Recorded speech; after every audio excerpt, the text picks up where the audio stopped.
Bonjour à tous, je vous retrouve aujourd'hui pour une vidéo DIY que je n'ai jamais fait parce que j'ai jamais fait de maison de pain d'épices avant cette fois-ci. Je l'ai réalisée avec mon fils, donc évidemment si vous recherchez une vidéo avec une maison de pain d'épices parfaite, ce ne sera pas la vidéo pour vous parce que nous on avait un but, c'était de prendre du plaisir à la faire, de s'amuser.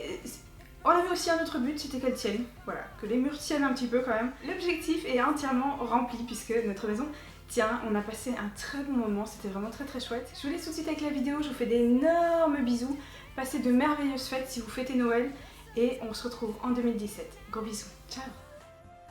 Pour la recette, c'est très facile, j'ai utilisé la même que dans ma vidéo DIY cadeau de Noël où j'ai réalisé des biscuits et le bonhomme en pain d'épices. Donc moi j'ai fait tout ça hors caméra et je vous ai remis un petit passage de cette vidéo là parce que voilà, je pensais que c'était pas très intéressant de vous remontrer exactement la même chose que je vous ai montré il y a pas très longtemps.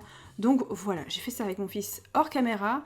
Dans un saladier, on a donc mis le beurre mou avec du sucre et du miel jusqu'à ce que ça ait une consistance semi-liquide. Donc moi j'ai utilisé mon robot. Ensuite j'ai rajouté 2 cuillères à café de mélange de pain d'épices qui vient de chez Créavage, je les adore, ça sent trop bon, c'est trop bon en plus. Nous on est addict à la maison et donc j'ai rajouté la farine et la levure avec ce mélange. Ensuite j'ai passé tout ça au robot pour le pétrir, vous pouvez le faire à la main évidemment. Ensuite on a filmé et on a passé tout ça 1 heure au réfrigérateur. Pendant ce temps là on a préparé tout ce qui allait nous servir à décorer la maison, donc les petits stylos que je vous ai montré aussi dans ma vidéo avec le petit bonhomme en pain d'épices. Ici des petites décorations en sucre, aussi du sucre perlé et des petits moules pour réaliser la façade, le toit, tout ça. J'ai vu qu'il y avait une recette aussi de l'autre côté, bon ce sera pour une autre fois. Et voilà, ici vous voyez la façade, le toit d'un côté, les murs, la porte, et je me suis servi aussi de cette poche à douille. Et pour terminer, je vais avoir besoin de sucre glace et du blanc d'un œuf pour faire le glaçage le plus consistant. Après avoir mis un petit peu de farine sur le plan de travail et sur mon rouleau, on va étaler la pâte, voilà, c'est tout simple. Et ensuite, on va se servir des moules. Alors c'est vraiment super, surtout quand on fait avec un enfant qui n'a pas beaucoup de patience. Ça évite de devoir prendre des mesures, tout ça. Ça c'est vraiment une super idée d'avoir créé ça. J'adore ces moules, c'est vraiment hyper pratique. Donc je fais d'abord les pans du toit, ensuite les murs. Et on va ensuite réétaler la pâte. Voilà, là c'est mon fils qui le fait. Je refais un petit peu pour que ce soit à peu près égal, pour que ma maison tienne surtout. Et même si bon, je suis pas très perfectionniste dans cette vidéo-ci, parce que voilà, quand on fait avec un enfant, de toute façon, on cherche pas à faire parfait, on cherche à s'amuser.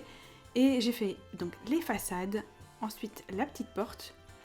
Et mon fils voulait absolument utiliser tous les moules qu'il y avait dans la boîte, donc il a voulu faire un petit sapin. Je lui ai dit non, ne fais pas une boule avec le reste, profite du reste de la pâte. Parce que bon, étaler la pâte, il trouvait ça très marrant, mais quand même, ça peut être un peu long. Donc, il s'est créé ces petits gâteaux que lui, il a prévu de manger, parce qu'il adore. Voilà, il est très content de lui. J'ai, avec le dos d'un couteau à tartiner, fait des petites fenêtres. Et je vous montre à l'écran ce que lui était en train de faire pendant que moi je faisais ça. Et ensuite, j'ai fait des petites encoches pour faire un petit peu plus biscuit. Voilà, je trouvais que ça rajoutait quelque chose. Voilà, c'est de la totale improvisation, vous l'aurez compris cette vidéo-là. J'ai cherché aucun modèle. Juste, on voulait s'amuser. Donc, pendant que ça cuisait 10 minutes au four à 180 degrés, j'ai fait le glaçage. Je me suis rendu compte tout de suite que c'était un petit peu trop épais. C'est pas très grave, mais en tout cas, ça tient bien. Donc, avec mon fils, on s'est organisé pour voir qui allait tenir quoi. Et on a mis du glaçage sur chaque côté. C'est simple. Sur chaque côté, on a mis du glaçage. Il faut appuyer un petit peu pour que ça tienne bien. Je veux dire le glaçage sur le biscuit, évidemment. On a utilisé un verre pour que ce soit encore plus droit. Voilà, pour éviter que ça penche. Et vous voyez, c'est très épais. Il faut appuyer très fort. N'hésitez pas à mettre peut-être un deuxième blanc d'œuf. Je sais pas. Je vais réessayer une prochaine fois. Et je vous dirai ce qu'il y aura à améliorer parce que c'était la première fois. Donc pour moi c'était l'inconnu. Je voulais juste que ça tienne, très franchement, je voulais juste que ça tienne et que ma maison voilà, soit droite, à peu près on va dire. Donc on a mis du glaçage sur chaque côté. Voilà, il m'a bien aidé et pour faire ça on a mis ensuite le toit, un pan du toit et le deuxième. Il n'y a plus qu'à rajouter ensuite la petite porte. Et notre maison voilà, va tenir toute seule. Très franchement, j'ai pas mis de temps de repos, tout ça. On a continué comme ça. Et j'ai fait un deuxième glaçage que vous avez vu dans un pot, là, je sais pas trop comment ça s'appelle, qui va me permettre de mélanger et d'être un petit peu plus précise. Mais celui-là, J'ai trouvé qu'il était vraiment trop liquide, mais bon, peu importe. Mon fils était très content et j'avais pas le temps d'en refaire un autre. Peut-être que j'ai mis un petit peu trop d'eau parce que dans celui-ci j'ai rajouté un petit peu d'eau et voilà, il en faut très peu. Donc très franchement, on est resté comme ça. Lui, il voulait mettre des petits morceaux de sucre sur le toit et il était très content. Donc très franchement, nous on a trouvé que notre maison était très chouette. J'ai rajouté donc des petits détails sur les côtés. Je vous ai dit, c'est 100% d'improvisation. On n'avait pas le temps de regarder un modèle ou quoi que ce soit. Parce que très franchement, avec un enfant, il faut pas que ça dure trop longtemps. Donc voilà, on a fait avec du chocolat des lignes de l'autre côté avec le bleu. Et on a rajouté des petites fenêtres. Et ça faisait très sympa. En plus, vous voyez, le glaçage qui a coulé a fait de la neige, comme c'était de la neige ou de la glace, autour de la maison. Donc voilà, nous on a trouvé que c'était très chouette. Et donc on a rajouté des petites fenêtres avec des petits détails, les petits personnages en sucre, en pain d'épices qui sont vraiment très mignons. Et de l'autre côté, on a improvisé un cœur avec 2 sucres d'orge. Je trouvais que ça faisait très joli. On a mis un petit bonhomme de l'autre côté et des petits détails avec des petits cœurs. Voilà, pour nous elle est vraiment très belle.